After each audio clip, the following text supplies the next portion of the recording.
দাদু, আপনি তো একটা ঘুমাই বানাতে মেলা কষ্ট হলো। মেলা কষ্ট হয়। আর কয় ঘন্টা সময় লাগবে? তুই কয় ঘন্টা আরো 1 ঘন্টা এ তো কথাই শোনে না। কথা মানে না, কথা মানে না। এই যে জিনিসটা যে ঘুমাই বানাচ্ছেন আপনি, ওই লোকের এত খাটনি করে দিয়ে লাভ কি আপনার? হ্যাঁ, কি করবেন এখন ফোন?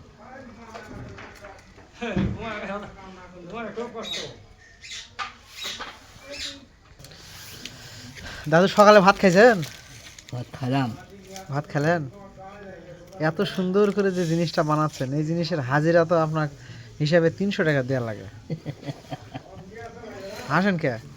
নাকি আমি কথা খারাপ করেছি কোন? না, হ্যাঁ, খুব মুশকিল, খুব মুশকিল। এত সুন্দর যে একটা জিনিস বানাচ্ছেন আপনি, এই জিনিসের মূল্য কি সেই লোক দিতে পারবে আপনার? না, দিতে তো এই যে পারবেই। এই যে মনে করেন যে জিনিস, এই জিনিসটা কি কোনো কথা শুনে? এটা একটা শক্তির জিনিস, এটা বাঁশের দেওয়াল হয় তাও হয়। বাঁশের চাওয়ার হলে তো কতক্ষণ হয়ে গেল, বুঝছেন? কিন্তু কথা শুনতেছে না তো এটা। কথা শুনতেছে না, কথা শুনতেছে না। এখন মুশকিল, খুবই মুশকিল, খুবই মুশকিল। খুবই মুশকিল, কঠিন ব্যাপার।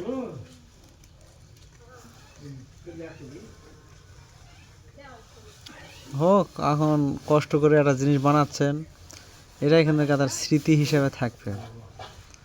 ওই লোক আপনার, যে লোক নিবে ও কিন্তু আপনার নাম করবে। আপনি চলে যাবেন জিনিস দুনিয়া থেকে, কিন্তু আপনার হাতের জিনিসটা থাকে যাবে। হাতে ভাজা তাহলে মুড়ি নয়, না না, মুড়ি তাহলে মাত্র কত? 70 টাকা কেজি পাইকারি দরে বেচা হচ্ছে। ওই পাইকারি, পাইকারি তো কমই হলো, 75 টাকা পাইকারি হয়। আপনি সারাদিনে কয় কেজি মুড়ি বেচেন?